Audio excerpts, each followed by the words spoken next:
Hi, I'm Rachel, and this is my Spring 2020 quarterly wrap-up. I make these videos about every 3 months to track my writing goals and possibly, read always, shame myself over what I missed. Speaking perhaps of shame, I feel like this video might be shorter than some of my previous quarterly wrap-ups. I might be home during a pandemic, but I don't think I have quite as much to talk about, at least in my intro. I tend to divvy these videos up into 4 parts, and you'll see headers come down for each of them. But maybe it's a good idea not to get too lost in the weeds here, because my last immediate video was my reading mid-year wrap-up. And that one was 30 minutes after I did a lot of cutting, so probably good to be on the shorter side for now, so I guess I will stop rambling and get to the point. So I feel like I don't have much to say here, but I do have some optimistic news. I have been submitting my literary novella, The Corners, which I'd been either working on or biting my fingers on for about 10 years. I finally started submitting it to some publishers. And I've also submitted a couple of short stories I worked on last quarter to a couple of places. I haven't heard back yet except for one email of constructive criticism.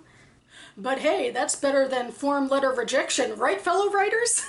In the meantime, I'm trying to keep busy with reading and writing and such so that I do not refresh my submittable page every few hours to see if anything's going to change from in process to something else. I also try every quarter to go to at least one event of educational writing value. And due to the quarantine and being home, there's been loads of videos, and I've gone to a handful of virtual webinar type events through the Gaithersburg Book Festival, which went virtual, and also the Maryland Writers Association, where I usually meet them in person at my Montgomery County chapter. Though I gotta say, for all of that, I can't really remember any of the webinars all that well. I don't think they really stuck with me, and I'm not exactly sure why. It could be, you know, just the times or the different format. But instead, I thought I'd rather highlight some AuthorTube native content. AuthorTuber Jenna Moresi talked with author Sasha Black over prose writing tricks, and a lot of it mirrored something that I talked about in my last quarterly update, where I went to an in-person MWA event, and they were talking particularly about voice, and I know that comes up in this conversation, along with some really streamlined, no-nonsense advice about how to clean up your prose, which I think a lot of people might appreciate. I mean, I'm sort of on the side of, you know, there's sort of differences between what you can get away with literary fiction versus genre fiction, but sometimes it's nice to have some definitive sounding yeses and nos. And then AuthorTuber Abby Emmons has been doing various videos about the Save the Cat story beats. And she's been putting really impressive work into all of them, but one I particularly want to highlight is about plot twists, and that she highlights 4 plot twists in different movies / books about what makes them work, and of course she has all the clips from the movies in them, and I thought it was a really impressive job. So I'll link both of those down below. Speaking of shouting out AuthorTube, I should give some major props to their write-ins. I go searching for write-ins a fair bit. I really love the recorded ones, and thanks to them I've been able to get some writing and some reading done. And I should say I've gotten writing done on a whole variety of projects thanks to these, so thank you! I tried to ease into this segue, but I think it was a little bit awkward. I figured by talking about various writing projects, I could talk about this, which is my top blog posts of the quarter, because I do want to focus primarily on my fiction writing goals in this wrap-up, but I do a fair bit of blog writing as well and other things, so I wanted to give them a place to shine as well. So I have 3 blogs, and I'm going to highlight my top 3 posts of the quarter. So starting with Jewish DC, which is a blog where I highlight events happening in the DC Jewish world, and of course this one has taken a big hit thanks to the coronavirus. There isn't a lot going on, at least not my usual in-person events that I try to get to at least every month or so. And I've had to scramble to make new creative content about how to address this but still speak about the DC Jewish community. And in this case, I think I have to thank BookTube, and particularly a readathon put on by some stalwart booktubers called the Maybe Midrash Readathon, which back in April challenged us to read books of fiction and nonfiction having to do with world religions. And I took part in that on my channel, but then I decided I wanted to do another version of that for Jewish DC. And I highlighted a fiction and nonfiction book, not only about the Jewish world, but about the DC Jewish world. So I hope that bolstered home and religious pride when everyone should be, you know, staying at home and maybe picking up a book anyway. Then I have my blog, Hava's Footsteps, which I started to comment on issues having to do with Jewish and interfaith issues, but then it segued into something else as well, and I talk a lot about pop culture on that blog too.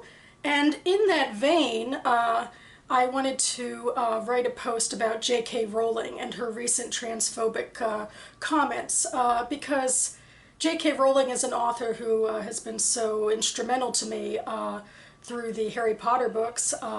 My literary novella, The Corners, wouldn't have been possible without her books, and I love the themes of her books. And speaking of a Jewish angle, she's also been very philo-Semitic and standing up to anti-Semitism, particularly when she's seen it in the UK, and that always made me pretty happy inside, and it's just been really kind of devastating in a way that she has started this vendetta, I think born out of a sense of fear against the transgender community.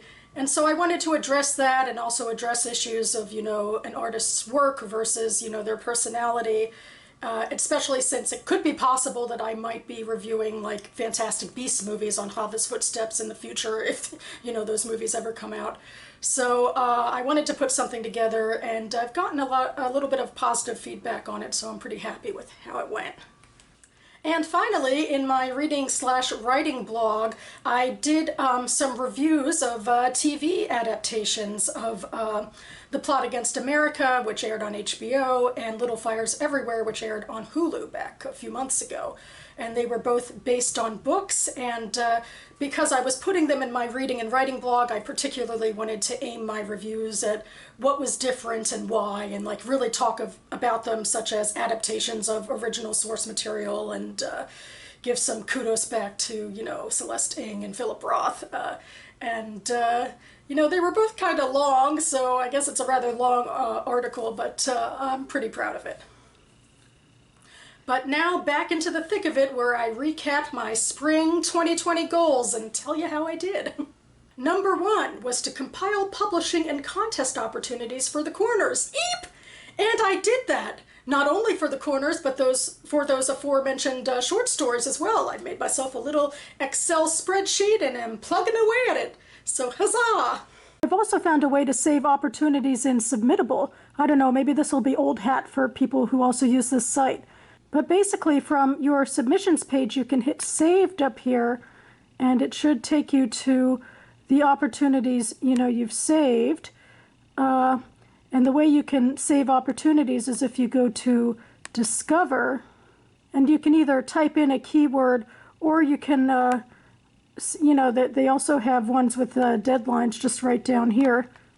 And then on this side, there's the option of saving each of these possibilities to your account. Number 2 is to draft my fantasy project, Act 2A, for April Camp Nano. And, well, I finished all of the revisions of the 11 chapters of Act 1, and I wrote 2 chapters of Act 2, but of course, that's not where Act 2 ends, or even Act 2A ends. I did not make it all the way through. So no, I can't say that I completed this in April or in the quarter. And finally, number 3 was to try my hand at flash fiction for reasons, namely for reasons of finding a contest where flash fiction was encouraged, and I submitted to that contest, and I'm waiting to hear back about it, and ergo, yes, I completed this challenge. That being said, my number 2 is on shaky, shaky ground, and I hear some bells in the distance. Shame. Shame. Shame. Man, you'd think she'd want to take off those heavy robes in the summertime. I am sweating so much here, but anyway. Here's my stab at redemption with my summer 2020 quarterly goals announcement. I have 3 more goals to set for myself, and we'll see how they go in 3 months. Number 1 is submission station. Keep submitting work, a couple a month. And I'm kind of glad I have some short stories I'm also submitting as well, because I don't want to go all in with the novella. You know, there's so few places that even accept novellas that I should probably not put all of my eggs in one basket, so to speak, and give some of these places time to respond before I run out entirely. So I'm keeping it a little nebulous about which one I choose in the moment, but I'm kind of hoping I lean a little more toward short story submissions in the immediate future. Number 2 is World Anvil Summer Camp. Eep! So let me explain. I'll have a video down below from World Anvil, which is a website that I kind of explain like Wikipedia, in that it offers that sort of service for people who do world building. If you're, you know, genre writer or an RPGer and you want to really flesh out your world, they offer some great templates for you to do it. And now, in July, they're offering a bunch of prompts of different areas of world building that you can write about for your particular world and then submit to their contest. And so I decided I might want to do this for my fantasy project, A Song of the Wanderers. I don't think I'll actually be submitting to the contest. I'm just going to be doing it for myself on my personal World Anvil site. But you know, I feel like I'm on that tightrope because I know that I do need to be writing and be concerned about character and plot and all of that. But if you are going to write fantasy, especially epic fantasy, you want the world to be believable and to be full. And so I feel like you should be challenging yourself to make sure that there are some benchmarks of, you know, a broader world out there.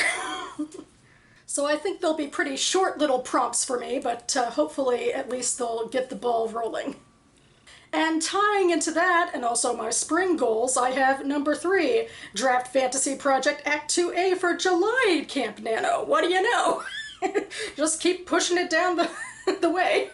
Either way, I'm sure I'll be getting at least a few more chapters in, and of course reminding myself that although I do think the world building from my last challenge is good to do, that can't be all that I do for this project. There's still a story to be told.